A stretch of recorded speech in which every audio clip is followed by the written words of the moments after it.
avid listeners. Thanks again for tuning into Sin's Workshop. Hope you're having a wonderful day. Alright, today we're going to be talking about Black Sun by Rebecca Roanhorse. I hope I said her last name correctly. This is the first book in the Between the Earth and the Sky trilogy, and it's inspired by the civilizations of pre-Columbian Americas and woven into a tale of celestial prophecies, political intrigue, and forbidden magic.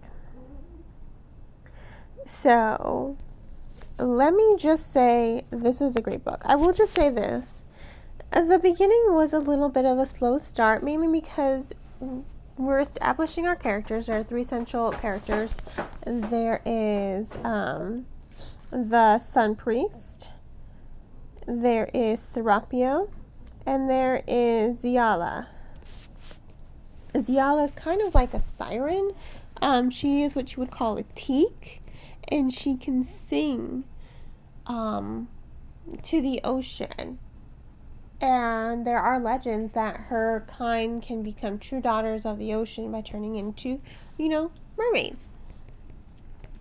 Now, there's a lot I loved about this book. But again, let's just start from the beginning. It's a bit of a slow start. Mainly, again, because we're establishing this world. We're establishing the politics of the world. We're establishing racism because they don't like the teak. And as far as I know, when I was reading this book, I was imagining all the characters as they either have golden brown skin, deep brown skin. They were all pretty much from, I would say, African American or South American characters. So I like that. I do like how that's where my mind went, just because of the language and the structure of the world. And I really do think it's interesting and creative and fresh that we are seeing more diversity in literature. It's very much needed. Other voices do need to be heard, and history should not be forgotten. I mean, there are a lot of injustices that I think people just forget didn't happen so long ago. So there's that. But I loved how we're dealing with the politics. I like the politics, this racism that is going on. I love this. I love how they address sexism as well, because Yala, again, she is a woman, she's a teak, she's a captain. She is in control. And I think that scares the men of her ship more than her being an other, because she has power, they don't. Without her, they're kind of screwed. So I think they're just latching on to their sexism, which is just giving them more reason to hate her. But we'll talk more about that. However, the same can be said for the Sun Priest. She is from the earth. By that I mean, where she comes from, the city of Tova, there are the sky people, and then there are the earth people, and Carrion Crow. And these are people, they live like deep in the earth. There's like this maw, it's kind of like a canyon, and they live in the canyon. So they're thought of as lesser because they live lower. There is this really clever establishment of class structure and how that builds up segregation, it builds up tension, it builds up hatred. Again, the Sun Priest, she feels her own challenges because she's considered other as well, and yet she came to a position of power, whereas everyone around her is just like, you're less than us, how you should not be above us. So there's that. But I will say the story does offer the reader a lot because it is so interesting. It just takes a little while to build up the pacing and the tension, just because, again, those first few chapters, you're really just establishing this world, you're establishing the politics, you're establishing the prophecies, you're establishing how all these people are separated, because they are very separate from other people given where they come from. And that's something that's very cool for me. I think it offers, the reader something really interesting to read. And that's why I really like this book. Now, again, I've already talked about some of the sexism that is in this book. These women are considered other. And for Aziala being a Teak, she has more power to her name than other women would otherwise have. Now, I like that. I think it's interesting. I do like how we're seeing this balance of power shifted towards a more female scope, because, again, the Sun Priest as well is other, and she is a woman. And it's not just men who dislike her, it's men and women. People from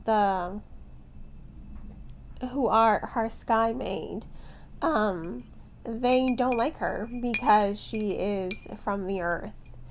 She's from the Maw. And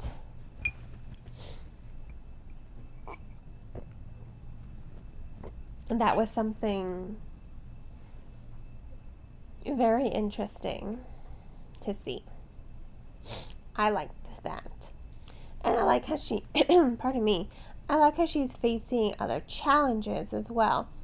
These two female characters, they're facing a lot of challenges. The Sun Priest, I forgot her name because for half of the book they just call her Sun Priest, as if she's given up all identity to be Sky Maid, except you can never let go of your core.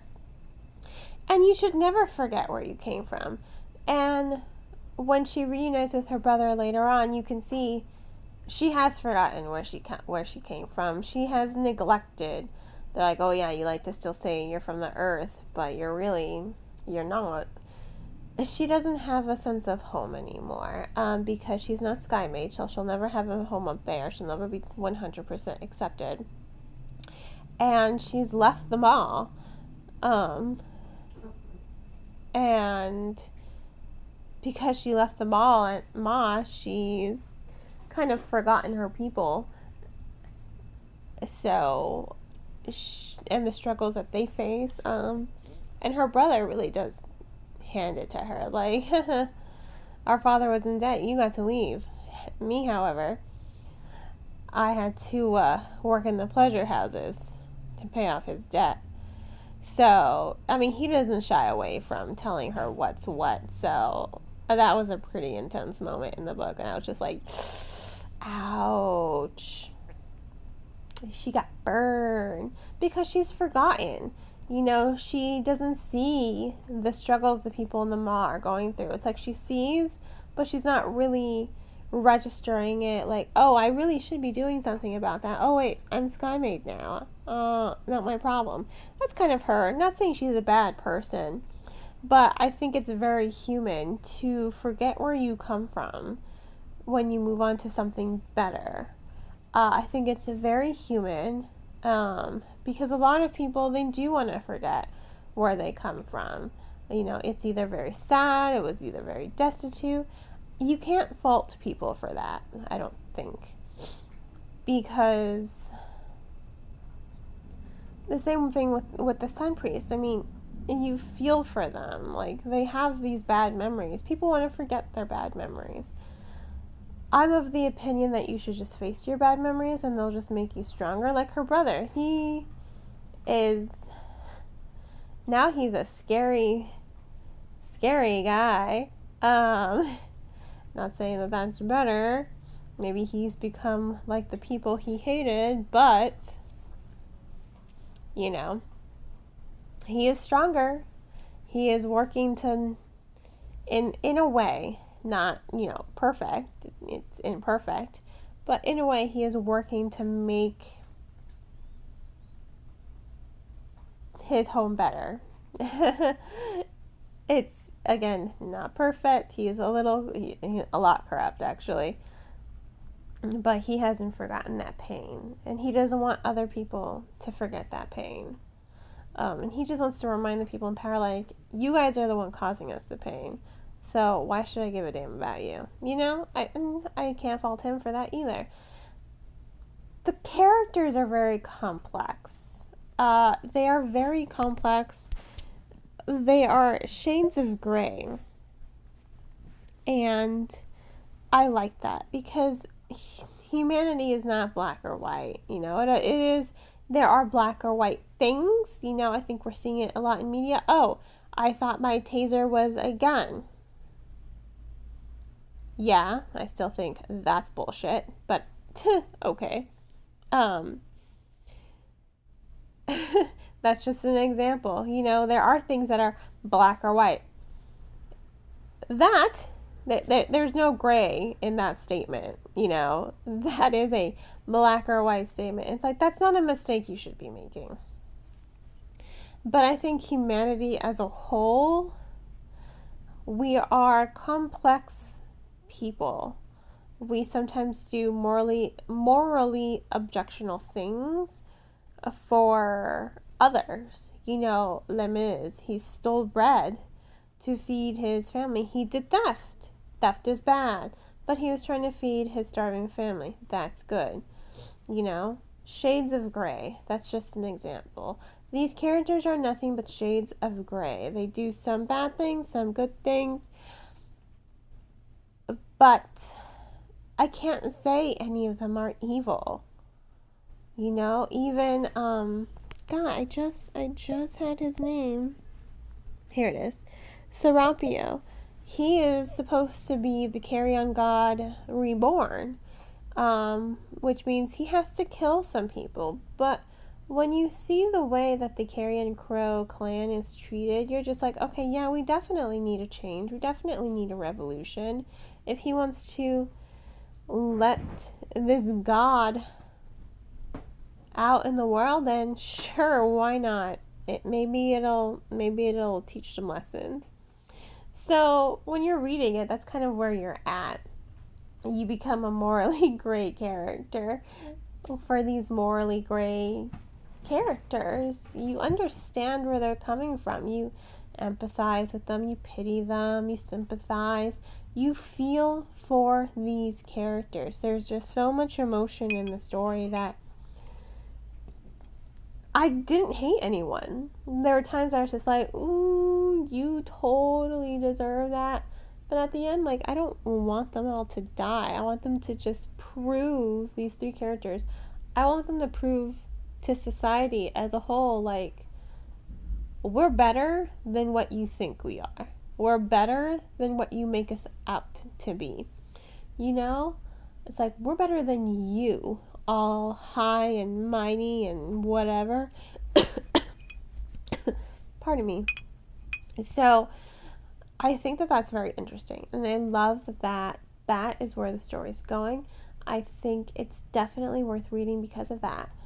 And ultimately, I loved it. I do think this is a very creative story. I think there are lots of layers to the storytelling.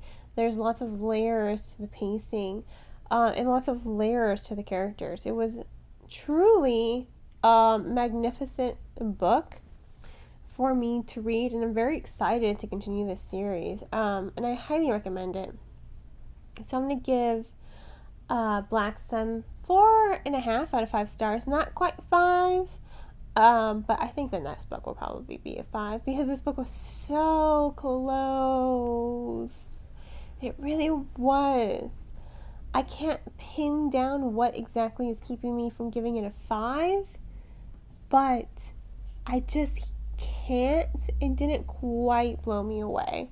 Not quite, but it was very close to blowing me away. I do think that it has a lot of layers, a lot of, it makes the reader think. I love books that make you think, because I mean, they just inspire you to act, you know? And this book was just, you definitely see the diversity in this book. You definitely see the voices of pre-Columbian Americas here. So I think that that's very interesting. I ultimately, I loved it. I really did. 4.5 out of 5 stars. So close, but just not quite. If you want to go ahead and purchase the book, I do recommend purchasing it from your local bookseller or online preferred book retailer. Please purchase the book from a bookstore and not Amazon. Bookstores deserve way more support. If money's tight, please check this book out from your local library. Once again, libraries are there for you. And you can also get ebooks, audiobooks, and physical copies from your local library. On that note, I hope you all will continue to support me by liking this podcast, following it, and sharing it with all your book-loving friends. You can also become a supporter on Anchor FM, my recording platform, for $1 a month. There's information in the description. I hope you all have a great rest of your day, and as always, happy reading, guys.